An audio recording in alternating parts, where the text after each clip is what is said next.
প্রতিদিন যে সূর্য ওঠে সেই সূর্য মতো আজকে সূর্যটা নয়।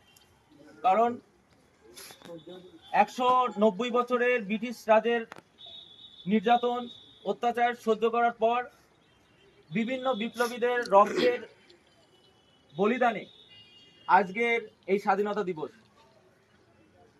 আমরা এই স্বাধীনতা পেয়েছি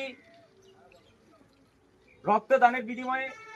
ক্ষুদিরাম, প্রফুল্ল চাকি, বিনয় বাদল দীনেশ, নেতাজি সুভাষচন্দ্র বসু থেকে শুরু করে ভগৎ সিং থেকে শুরু করে যারা দেশের জন্য হাসতে হাসতে প্রাণ দিয়েছে, শুধু তারাই নয়, এছাড়াও কোটি কোটি ভারতবাসীর মায়ের সন্তানেরা তারা এই দেশের জন্য প্রাণ দিয়েছে। আজকে আমরা এই দেশের স্বাধীনতা পেয়েছি। তবে পরাধীনতার শৃঙ্খলে, ব্রিটিশ পরাধীনতার শৃঙ্খলের থেকে আমাদের যে স্বাধীনতা, এই স্বাধীনতা শেষ নয়। আমরা একটা পরাধীনতার ব্রিটিশ রাজের থেকে স্বাধীনতা পেয়েছি, কিন্তু বর্তমানে বিভিন্ন পুঁজিবাদী এবং বিভিন্ন শক্তির মাধ্যমে আমরা পরাধীনতার মধ্যে আছি। সেটা কেমন ভাবে? আমরা জানি যে এই সময় স্বাধীনতা আমরা বলতে বোঝাই যে ন্যায়পরতা, স্বাধীনতা বলতে বোঝায় নিজের অধিকারকে বুঝিয়ে নেওয়া, স্বাধীনতা বলতে বোঝায় যে আমরা কি খাবো কি না খাবো সেটা আমরা ঠিক করব। কেউ কোনো শক্তি আমাদেরকে সেই চাপিয়ে দিতে পারে না।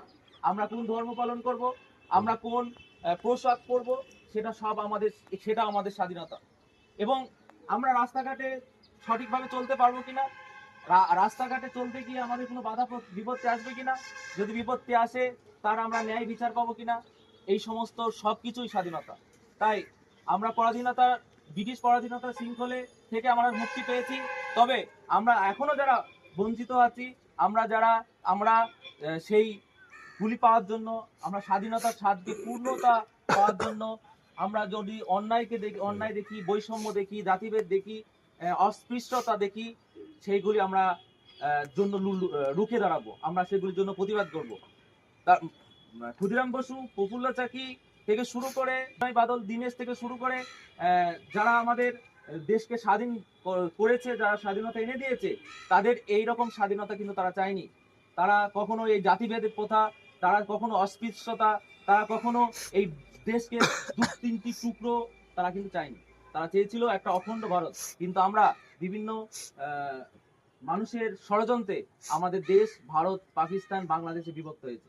তাই সে সর্বশেষে বলতে চাই যে আমরা স্বাধীনতার পূর্ণ স্বাদ পাওয়ার জন্য বাকি যদি